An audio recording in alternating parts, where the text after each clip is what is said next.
ಇನ್ನು ಮತ್ತೊಂದು ಕಡೆ ಇನ್ನೊಂದು ಸ್ವಲ್ಪ ಹೊತ್ತರಲ್ಲೇ BJP core committee meeting start ಆಗುತ್ತೆ. ಈ ಒಂದು ಮೀಟಿಂಗ್ ಸಿಕ್ಕಾಪಟ್ಟೆ ಕುತೂಹಲವನ್ನ ಕೆರಳಿಸ್ತಾ ಇದೆ. ತೀವ್ರ ಕುತೂಹಲ ಮೂಡಿಸ್ತಾ ಇದೆ ಬಿಜೆಪಿ ಕೋರ್ ಕಮಿಟಿಯ ಸಭೆ. ಈ ಕೋರ್ ಕಮಿಟಿ ಮೀಟಿಂಗ್ ಇನ್ನೊಂದು ಸ್ವಲ್ಪ ಹೊತ್ತರಲ್ಲೇ ಸ್ಟಾರ್ಟ್ ಆಗುತ್ತೆ. ಏನ್ ಚರ್ಚೆ ಆಗುತ್ತೆ ಈ ಮೀಟಿಂಗ್ ಅಲ್ಲಿ ಅನ್ನೋದು ಕುತೂಹಲ. ಬೆಳಗ್ಗೆಯಿಂದಲೂ ಕೂಡ ಹಲವು ವಿಚಾರಗಳ ಬಗ್ಗೆ ಚರ್ಚೆ ಆಗಿದೆ. ಅಂದ್ರೆ ಯಾವ ರೀತಿ ಚರ್ಚೆ ಅಂದ್ರೆ ಈ ಮೀಟಿಂಗ್ ನಲ್ಲಿ ಏನ್ ಚರ್ಚೆ ಮಾಡಬೇಕು ಅನ್ನೋ ಚರ್ಚೆ. ಅದರಲ್ಲಿ ಪ್ರಮುಖವಾಗಿರೋದು ಯತ್ನಾಳ್ ಟೀಮ್ ವಿರುದ್ಧ ದೂರು ಕೊಡೋದ್ರ ಬಗ್ಗೆ. BY ವಿಜಯೇಂದ್ರ ಬಣದಿಂದ ಒಂದ್ ಕಡೆ ಬಣ ಕಿತ್ತಾಟ, ಮತ್ತೊಂದು ಕಡೆ ಭಿನ್ನಮತ ಹೇಳ್ತಾ ಇದೆ. ಈ ಕುರಿತು ರಾಧಾ ಮೋಹನ್ ದಾಸ್ ಉಸ್ತುವಾರಿಗಳು ಅವ್ರ ಜೊತೆಗೆ ಚರ್ಚೆ ಮಾಡೋದಕ್ಕೆ ಪಕ್ಷ ಸಂಘಟನೆ ಅಭಿಯಾನ, ಸದನದಲ್ಲಿನ ಹೋರಾಟದ ಬಗ್ಗೆ ಎಲ್ಲಾ ವಿಚಾರಗಳ ಬಗ್ಗೆ ರೂಪರೇಷೆಯನ್ನು ಸಿದ್ಧಪಡಿಸೋದಕ್ಕೆ ಈ ಒಂದು ಮೀಟಿಂಗ್.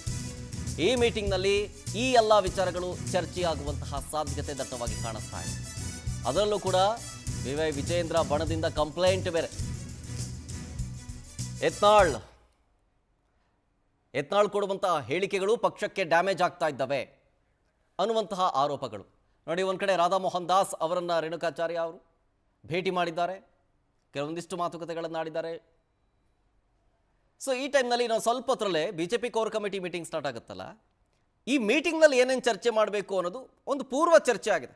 ಪೂರ್ವಾಪರ ಒಂದು ಚರ್ಚೆಗಳಾಗಿದ್ದಾವೆ. ಅವ್ರವ್ರ ಬಣದಲ್ಲೇ ಒಂದೊಂದು ಚರ್ಚೆಗಳನ್ನು ಮಾಡ್ಕೊಂಡಿದ್ದಾರೆ. ಈ ಮೀಟಿಂಗ್ನಲ್ಲಿ ಈ ವಿಷಯವನ್ನು ರೈಸ್ ಮಾಡೋಣ, ಅದ್ರ ಬಗ್ಗೆ ಚರ್ಚೆ ಮಾಡೋಣ ಅನ್ನೋದು ಸಪ್ರೇಟಾಗಿ ಆಗಿದೆ. ಸೊ ಇನ್ನು ಸ್ವಲ್ಪ ಹೊತ್ತರಲ್ಲೇ ರಾಧಾ ಮೋಹನ್ ದಾಸ್ ಅವರು ಒಂದು ಮೀಟಿಂಗ್ನಲ್ಲಿ ಭಾಗಿಯಾಗಿ ಚರ್ಚೆ ಮಾಡ್ತಾರೆ. ಅವರು ಕೊಡುವಂಥ ವಿಷಯಗಳ ಬಗ್ಗೆ ಚರ್ಚೆಯನ್ನು ಮಾಡ್ತಾರೆ. ಅದರಲ್ಲೂ ಪ್ರಮುಖವಾಗಿ ಯತ್ನಾಳ್ ವಿರುದ್ಧ ಕಂಪ್ಲೇಂಟ್ ಕೊಡೋದಕ್ಕೆ ರೆಡಿಯಾಗಿದ್ದಾರೆ. BY ವಿಜಯೇಂದ್ರ ಬಣದಿಂದ ಕಂಪ್ಲೇಂಟ್ ಕೊಡೋದಕ್ಕೆ ಈಗಾಗಲೇ ಒಂದು ಟೀಮ್ ಕೂಡ ರೆಡಿಯಾಗಿದೆ. ಒಂದು ಕಡೆ ಬಣ ಕಿತ್ತಾಟಗಳು, ಮತ್ತೊಂದು ಕಡೆ ಪಕ್ಷದಲ್ಲಿ ಭಿನ್ನಮತ ಸ್ಫೋಟಗೊಳ್ತಾ ಇದೆ. ಒಬ್ಬರು ಡಿಫೆಂಡ್ ಮಾಡಿಕೊಂಡ್ರೆ ಮತ್ತೊಬ್ಬರು ಇವ್ರ ಮೇಲೇ ಆರೋಪ ಮಾಡ್ತಾರೆ. ಅಂದರೆ ಒಳ ಜಗಳ ಜಾಸ್ತಿ ಆಗಿಬಿಟ್ಟಿದೆ. ಇದನ್ನು ಶಮನ ಮಾಡುವಂತಹ ಪ್ರಯತ್ನಗಳು ಈ ಮೀಟಿಂಗ್ನಲ್ಲಿ ಆಗ್ಬೋದು. ಆಮೇಲೆ ಅಭಿಯಾನವನ್ನು ಮಾಡೋದು ಅಷ್ಟೇ ಅಲ್ಲ, ಬೆಳಗಾವಿ ಅಧಿವೇಶನ ಬೇರೆ ಬರುತ್ತೆ.